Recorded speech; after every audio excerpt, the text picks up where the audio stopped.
was his 35th win here, the most at any major. Alex Zverev is used to being great at Roland-Garros. He joins us now. Was that too much? I'm not great yet. Oh, no, you are phenomenal. Give it up for Alex Zverev, everybody. It is raining as we record this here at Roland-Garros. A beautiful win over young Learner Tien. He got you before. To get a little revenge had to be sweet. Yeah, you know, he's beaten a lot of great players in the beginning of the year. He's beaten Medvedev at the Australian Open. He's beaten me in Acapulco. So, you know, I knew that I had to be at 100% straight away. I knew that I had to play good tennis. And, yeah, I'm happy with the level today. I'm happy with the match. I'm happy with a straight set win. And great start to the tournament.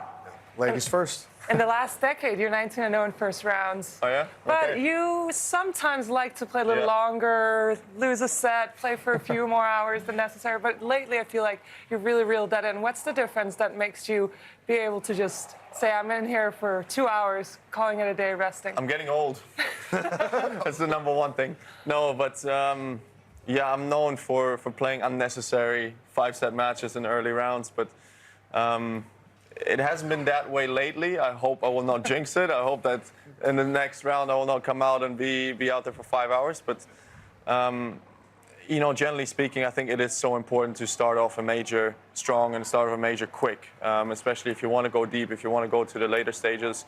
You need every single ounce of energy. And, yeah, all in all, I can't complain about today. Good match today, for sure. Are you and Sam okay? No, listen, I never had a problem with Sam.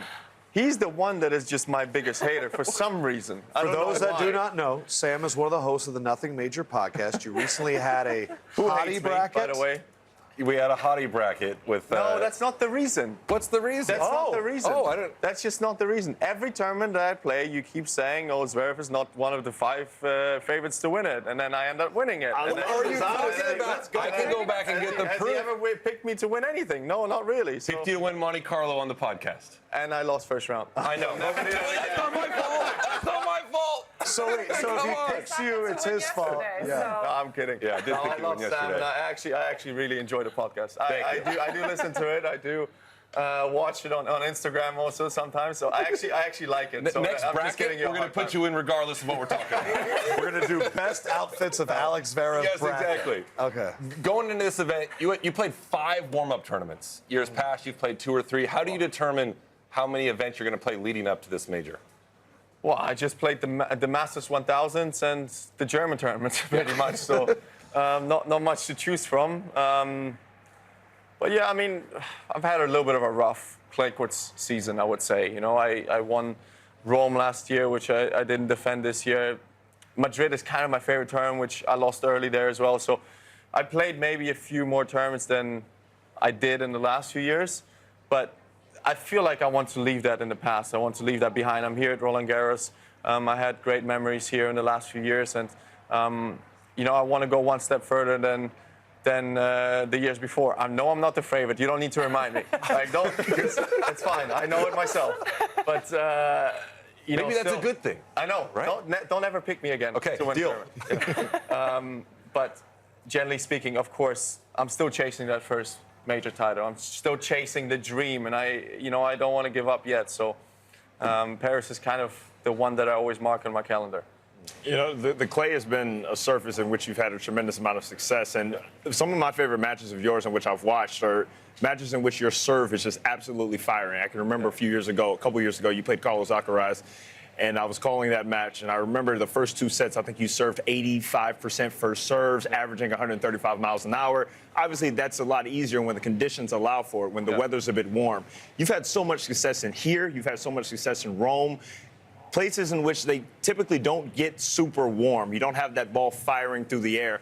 What goes through your mind when you have a rainy, cool, cold day, especially on the serve specifically? Because when you get in the serving rhythm, I played you in Geneva a couple years ago. When you're in that serving rhythm, there's really not much else the opponent can do. So when you get a day like this, that's cold, rainy, against a returner like Learner, who's seen your serve, wants to go a bit further back, how are you able to still stay aggressive on the serve? Because we know your ground game is there. That never leaves. But the serve is, to me, the biggest differentiator between you having the success in which we've seen. And you get a day like this, it's not easy. I'm not on a day like this, and especially on slower conditions, I'm not necessarily trying to hit aces all the time. I'm trying to keep my first serve percentage high so that I'm kind of in an advantage in the rally going forward, Yeah. right?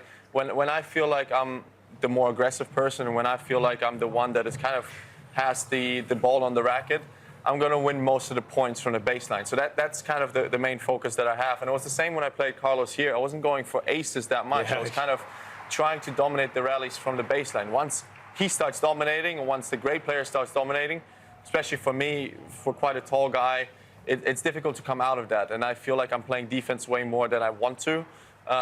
So that's maybe the main focus, trying to keep that first serve percentage up rather than hit aces all the time. On this surface, when I go out on a fast hard court or when I go out on grass, it obviously changes. But here it's about, having the upper hand early in the rally. I've had a hard time focusing because he's wearing one of the coolest watches I've ever seen in person in my entire life. Like, I can't. That thing is. You want to play a roulette? Yes, I want to All right, play tell me a roulette. number. 12. 12. 31. 33. 8. If somebody gets the right number, it's 31 right now. If somebody gets the right number, they're getting my watch. Oh my gosh, come on. 33, 33, 33, 33. 31. 31. What did you say? 31. I just hope it's not 31. It's number 4. Number 4. Sorry.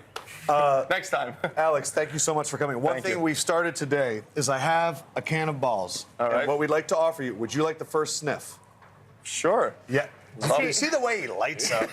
Love You're this thing okay from the doing first it? Yeah, TNT has great insurance, so in case I cut my hand open, you know. Yes. All right, Alex, it's all yours. It's not the Roland-Garros ball, is it, though?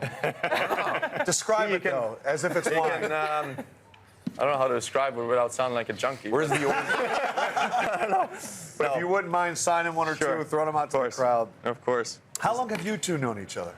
Oh, Forever. I Since saw him hit up against a wall when he was not taller than this You're table. lying. Because I Well- played with his brother in the juniors. you're a little bit younger than my brother, so obviously Yeah. they played juniors together, and I was always walking around, so she What do knows you me since remember I'm- about her game, about his game back in the day? Well, I remember I was very annoying if somebody didn't play with me. he was always out there. He always wanted Always. to have someone to hit with him. But obviously, he's so much younger than his brother, so he wasn't on the same level at that point. But I mean, you just knew that he was going to be good because he always was on the court, always working Because out. when we heard you were coming over, I could tell she was like proud of you. So I'm happy that No, you but I'm very good friends with her, with Caroline. Obviously, I'm very good friends with her husband David. So Yeah. He takes we're my quite husband- close. He takes my husband away to play golf. I text I love her it. husband more than her, unfortunately. But, That's amazing. you know. Alex, thank you so much. Can we get some Appreciate love for Alex Zverev, please? The mad dash happens. Good catch. Good catch. Thank you, guys. Alex Zverev, thank you so much. Appreciate it. Thanks for having me.